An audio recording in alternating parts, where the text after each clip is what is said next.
Hello, this is Dr. Sai Praveen Harnath from Apollo Hospital Hyderabad. I'm a pulmonary and critical care specialist. Today we're going to have a brief discussion about what is a ventilator, why do patients end up on a ventilator, and how do you manage somebody on the ventilator, and most important, how can somebody come off the ventilator? As you know, the human lungs actually are pretty big. If you stretch a human lung out, it's the size of a tennis court. It gets oxygen in and brings out carbon dioxide. But when you get affected with infection, or you have congestive heart failure or fluid building up in the lungs, or if you have a situation where the patient has a obstruction due to mucus, or they have a place they have another problem like say respiratory failure related to septic shock or kidney failure, any of these things can affect the lungs. If that happens, a patient needs to go on a ventilator. To discuss these and kind of simplify this, I have my colleagues here. I have Dr. Subba Reddy, who is the chief of our critical care department here at Apollo Hospital Hyderabad. I have Dr. Sudeep, who is in charge of the advanced critical care unit. And I have Dr. Nagaraj, intensivist here at Apollo Hospitals. And we're just going to go one by one about what is actually being done inside the ICU behind those closed doors. Dr. Sudeep, you want to tell us what is a ventilator, what is intubation? We hear these terms. Can you just elucidate that for us, please? Yes, sir. Actually, whenever the patient usually has a respiratory problem, usually when the lungs are not able to oxygenate the body in a better way, or when the lungs gets affected. For example, what we faced in this COVID situation where lungs were very badly affected. So oxygen doesn't reach the patient's body, and patient oxygenation will not be able to get maintained inside the body.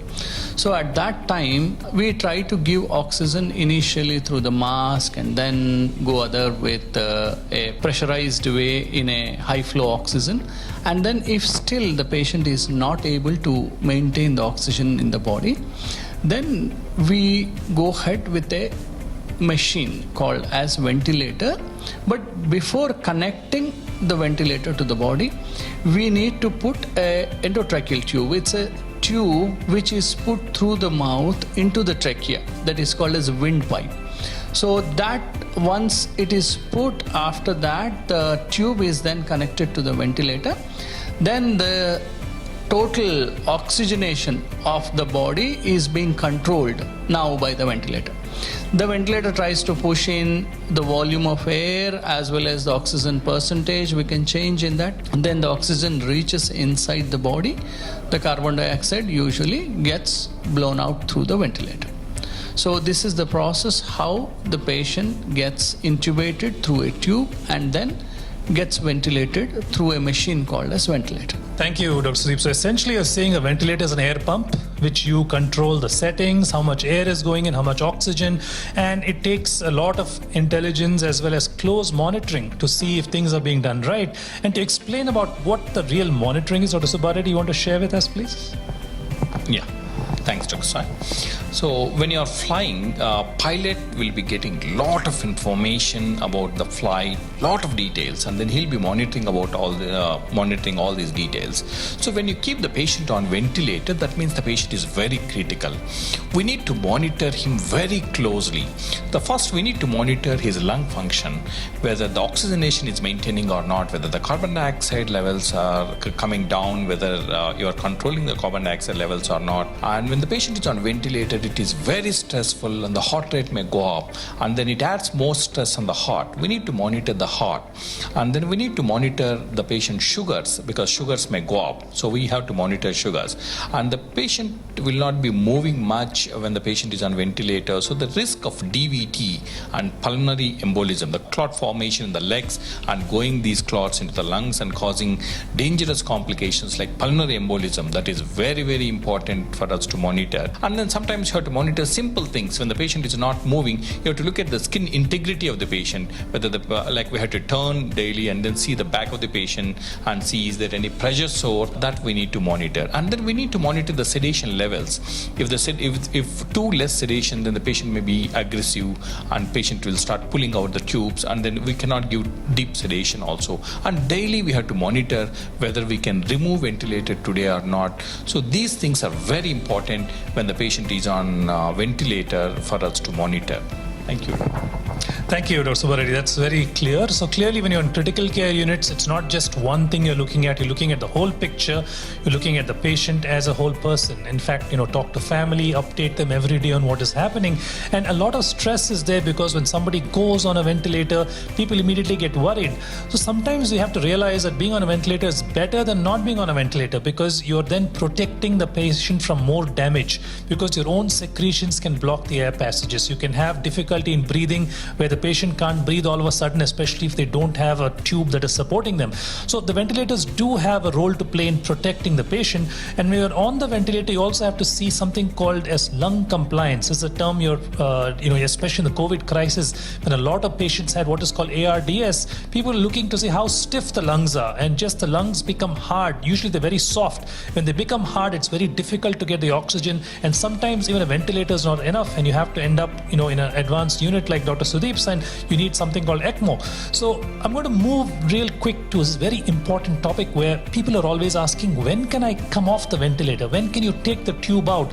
And that is often an important question, because every day on the ventilator, the risk of complications is also high. So you really want to know, because every day on the ventilator is about a 3% chance of getting an infection because of being on the ventilator. Unfortunately, you can't avoid it completely despite everything that you do, including keeping the head elevated, giving antibiotics if you need it, special kinds of tubes. But Dr. Nagaraj, can you tell me more about what do you look at when you're saying this patient is ready to come off the ventilator?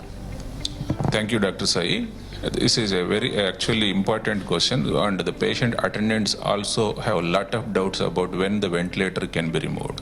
So one simple thing is, when the patient condition is not good, suppose the patient gone on to ventilator, you have to wait until the clinical condition of the patient improved, or the particular disease for which the patient put on ventilator, he has to get out of that. And the simple things what everybody should understand is, nobody will be on ventilator if the patient condition is on the improving side. Patient should be hemodynamically stable, means pulse, BP, all are stable. He should come down to oxygen concentration, means FiO2, all these things on ventilator to spontaneous mode level. And patient should be clinically stable, and his disease should be on the recovering side. After all this becomes stabilized, slowly there is a process known as weaning. Weaning will start immediately after the patient is on ventilator in different forms, like decreasing of oxygenation, decreasing of pressure support, decreasing of PEEP level. All this will start immediately after the patient is on ventilator. And how much this patient is really requiring oxygen, we will do serial arterial blood gas analysis and monitoring of pulse oximetry saturation and various other clinical parameters. So after all these criteria satisfied, weaning criteria satisfied, and the patient clinical condition is better, pulse, BP all stable, then we will go to removal of the ventilator. That process is known as extubation, means removal of the tube. That is the process of weaning. Thank you. Thank you, Dr. Nagaraj. I think you've all heard today about the complex measures involved in making sure the patient who's on a ventilator is maintained safely, both from an oxygen level, make sure that they're not getting any secondary injuries, make sure that they're overall getting better before you take the tube out. So the training that goes into making sure you do this right is very long. Doctors have to go through their basic degree, then they do multiple advanced degrees in order to actually make sure that they are qualified to maintain and monitor a ventilator. And one other thing which we haven't talked about today is that several patients around India actually have the need for a ventilator, but they don't have access to experts like us who are highly trained. But we do have the ability, using a remote intensive care unit, to monitor patients anywhere in the world who are on a ventilator.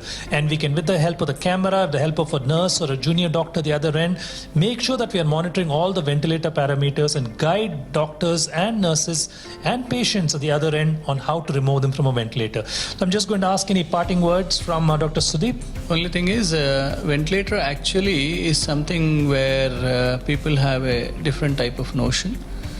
Whether some people do not know about the ventilator at all. Some people think that the ventilator is a very bad thing which is being put for the patient, and once the patient is on ventilator, everything is over. It's not like that. There are many patients who really come out of the ventilator more than 60 to 70%, and more than that. It all depends upon the patient condition, but definitely ventilator is being put for the patient only when the patient is very sick and the oxygen levels are very, very low. So there is every chance, depending upon the patient condition, that we can take the ventilator out at any time. When the patient is on ventilator, he has multiple tubes, one tube for feeding, one tube for breathing, one tube for passing urine. So I always tell my patients, number of tubes, plastic tubes, are directly proportional to infections. So infection control is very, very important in the ICU to prevent various infections when the patient is on ventilator. That helps the patient to come out of ventilator fast. If you don't give any infection to them, they come out of ventilator faster. Thank you. Thank you. Dr. Nagaraj? So take-home message is, when the patient condition is not good, you cannot remove ventilator. When the patient condition is good, there is no need of ventilator. Thank you. So we have talked about why you intubate, why you extubate, and how do you liberate people from a ventilator. And hopefully this video will clarify some of these issues. You can look at our website, which has a lot of information about respiratory failure, ARDS. These are all technical terms you can hear about. And never fear, Apollo is here. Thank you.